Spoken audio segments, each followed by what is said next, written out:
Two police cars stopped a Ducati Panigale in the middle of a Manhattan avenue on a warm night in late summer. The woman riding it removed her helmet slowly and asked in a calm voice what she had done wrong. One officer ordered her off the bike before she finished the sentence.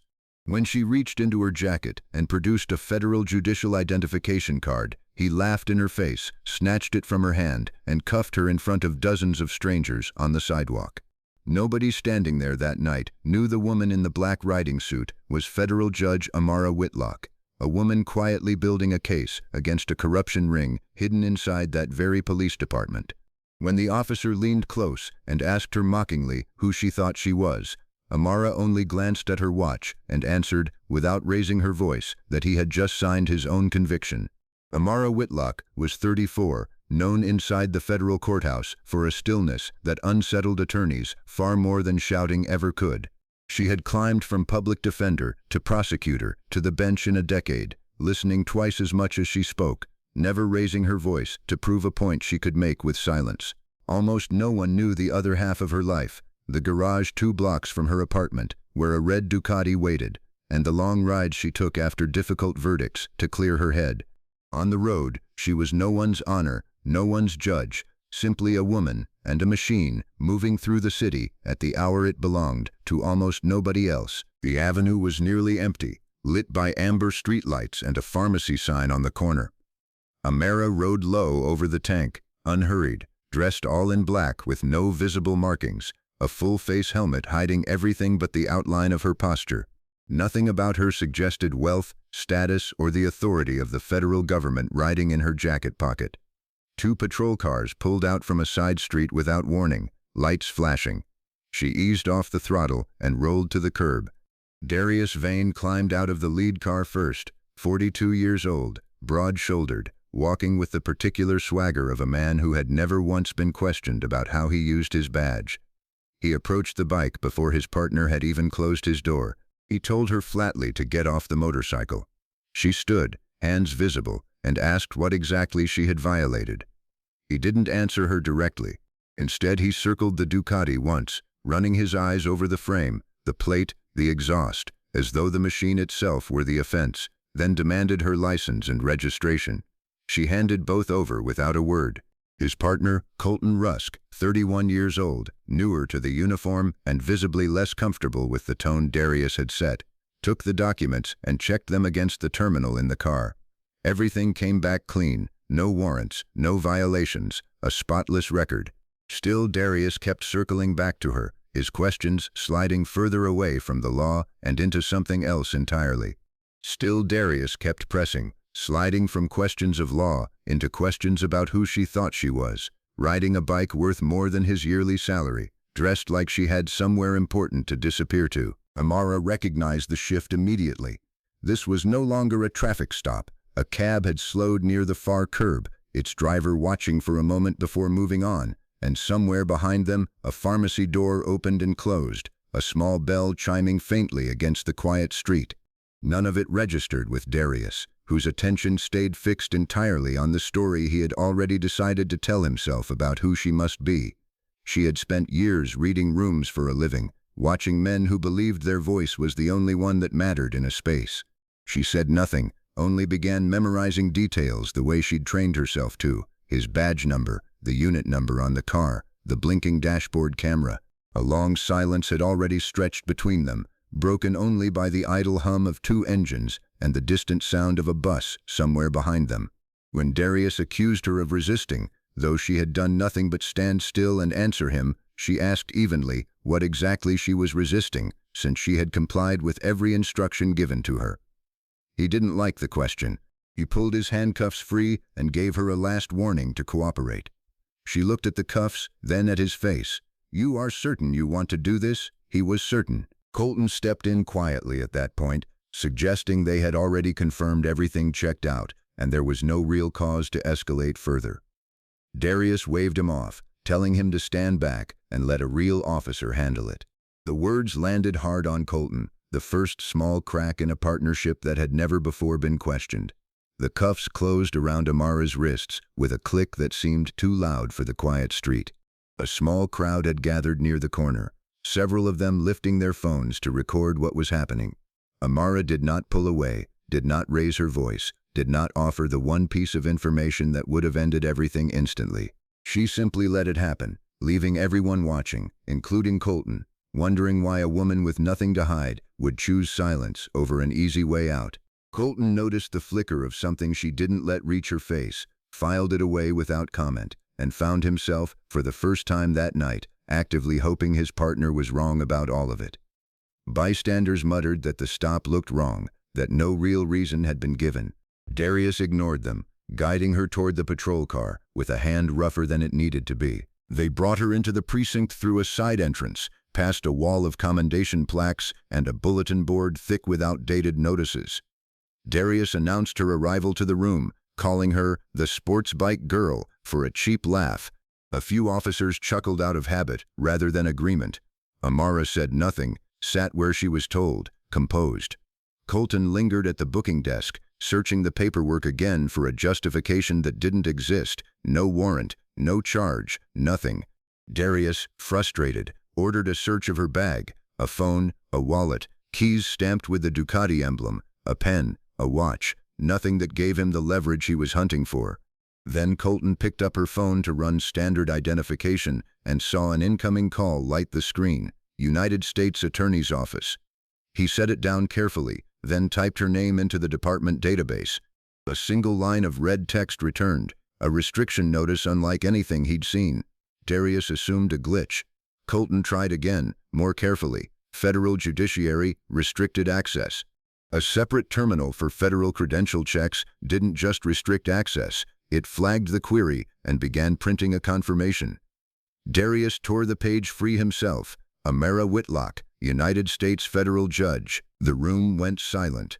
An older sergeant near the back of the room, who had said nothing during the entire encounter, quietly stepped away from the counter and disappeared down the hallway, unwilling to be anywhere near what was clearly about to unfold. Another officer picked up a phone, then set it back down, unsure who to even call. Colton, meanwhile, had pulled up something else, a detail buried beneath the surface that no one else had thought to check.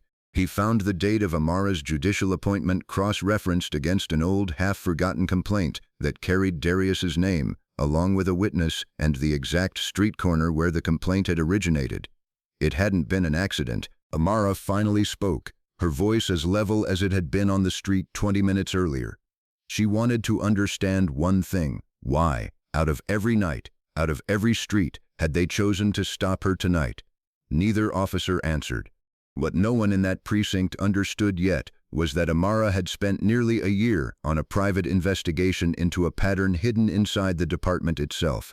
Officers taking payments they were never meant to receive, reports quietly altered, evidence vanishing from lockers, arrests engineered to protect some people while burying others.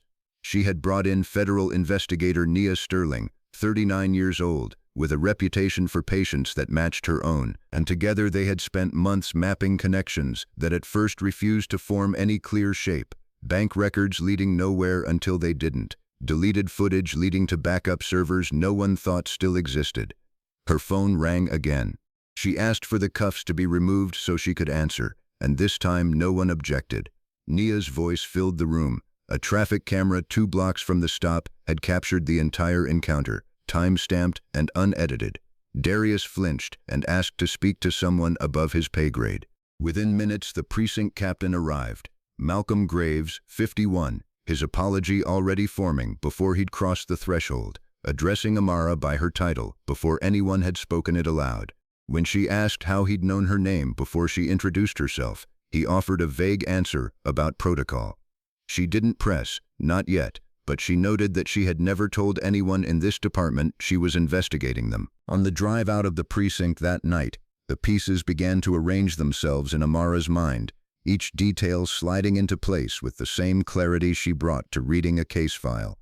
This hadn't been random.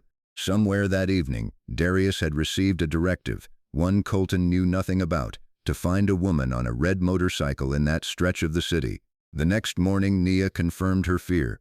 Part of the investigation's secure data had been accessed without authorization in the last 48 hours, traced to a login with clearance it should never have had. Only 4 people held that access. One of them was the man who had stood in the precinct the night before, apologizing with a smile that never reached his eyes. When Amara raised it with Malcolm, he denied it flatly. Darius tried to shift blame onto Colton, claiming his partner had misread a directive that never existed.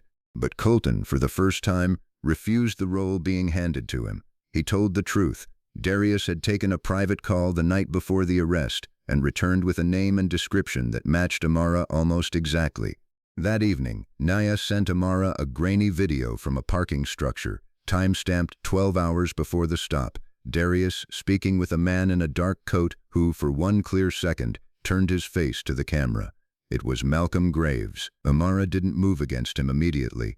She wanted him to expose the shape of the network himself, so she let him believe the investigation began and ended with Darius, a single bad officer, easily excised.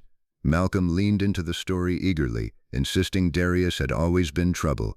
When he finished, Amara asked one question that unraveled it. If Darius had acted alone, why had Malcolm personally met him in a parking structure 12 hours before the stop? He had no answer, and for the first time his composure cracked. Meanwhile, Naya worked quietly through financial records that told a story far more damning than any conversation could. Wire transfers routed through a series of intermediary accounts, each one more obscured than the last. Case files altered after the fact. Timestamps adjusted, security footage deleted from servers across multiple precincts, always in the days immediately following an arrest that should have led somewhere and never did. Every thread connected to something larger than one officer, one precinct, a structure that had protected itself in the dark for years. Darius, sensing the ground shift, understood Malcolm had never intended to protect him. He'd always been expendable. Colton reached out to Amara, offering everything he'd gathered. Before he could deliver it, Malcolm found out and confronted Amara directly in a conference room, warning her she'd gone too far. She told him, evenly, that she hadn't gone far enough. She had only just begun. Malcolm's next move was to reach for the only tool he had left, the authority of his rank, ordering internal records sealed and demanding certain files be pulled from circulation before anyone outside the department could examine them. A handful of officers loyal to him moved quickly to comply. What he didn't know was that Amara had anticipated exactly this reaction days earlier, and copies of every relevant document had already been transmitted to federal offices well beyond his reach. By the time he realized his mistake, Naya was walking through the precinct doors with a warrant. Officers who had watched Malcolm command a room with a raised eyebrow now watched him plead. Cornered, he tried to turn the story back on Amara, accusing her of using the bench to settle a personal grudge. She answered that if this were about revenge, he wouldn't need to be quite this afraid of what she already had. Darius offered a partial confession, admitting he'd altered reports under Malcolm's direction. Colton handed over a recording of Darius receiving explicit instructions the night before the arrest. Piece by piece, the case became airtight, until Amara found one more thread. A name in the financial trail leading into the federal prosecutor's office itself. The prosecutor, Elias Mercer, 47, who had quietly been aware of parts of her investigation, had disappeared. Nia spent 2 days tracking him down, finally finding him hiding with a cousin, afraid to return to an office where he no longer knew who could be trusted. He told her in a voice stripped of its usual courtroom confidence that the network she had uncovered was not new.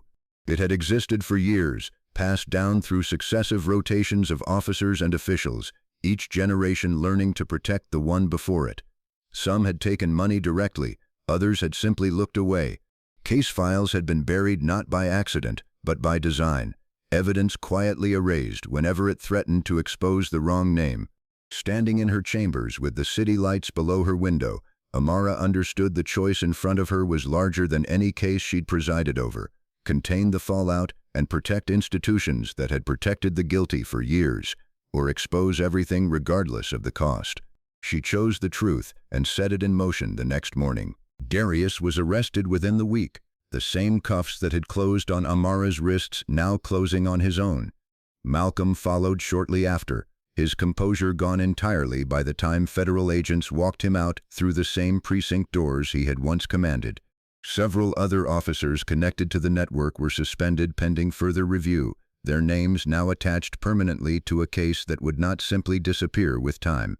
Several other officers connected to the network were suspended pending review. Colton, whose cooperation had been essential, was protected from prosecution. The formal hearings stretched across several months, each one methodical and unhurried, conducted with the same restraint Amara had carried since the very first night on the avenue. Malcolm's attorneys argued for leniency, citing decades of service, but the evidence assembled by Nia left almost no room for argument. Prosecutors laid out the financial trail piece by piece, the altered case files, the deleted footage, the pattern of arrests engineered to protect names that should never have been protected.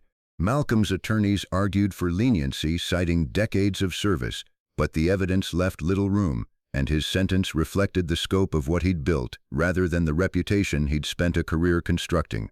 Darius received a lighter term for his cooperation, though nothing about it felt like mercy. In his final conversation with Amara before his transfer, Darius asked, without the arrogance that had defined him from the start, why she hadn't simply told him who she was the moment he pulled her over. It would have ended everything in seconds. She told him that if she'd said it immediately, he would have treated her differently, and she needed to know exactly how he'd treat someone he believed had no power at all. He had no answer. Weeks passed before the full scope of the investigation became public, and when it did, the reaction across the city was immediate and loud, though not in the way anyone expected. Footage of the original stop played everywhere, dissected by people who had once assumed Amara was simply an ordinary woman caught in an unfortunate encounter.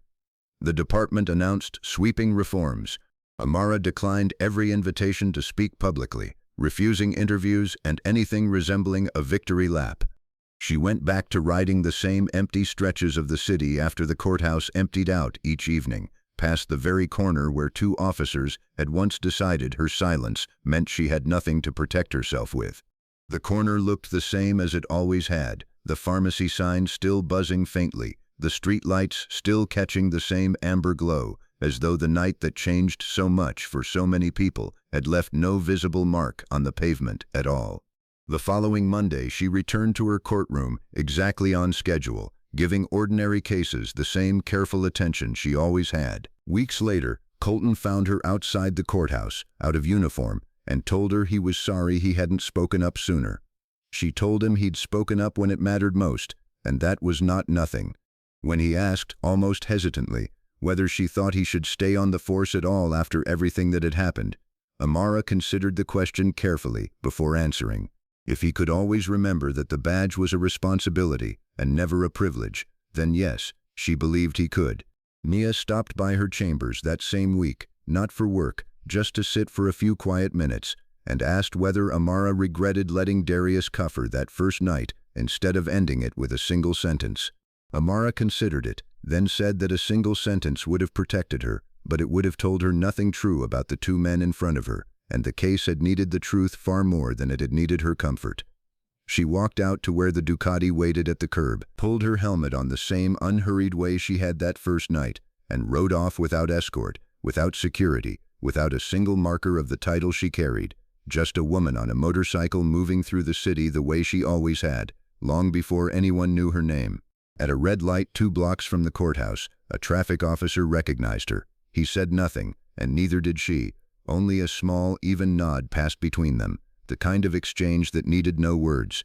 The light turned green, and she rolled the throttle forward, carrying on unhurried, unafraid, exactly as she had been from the very first moment. 2 officers had made the mistake of thinking her silence meant she had nothing behind it.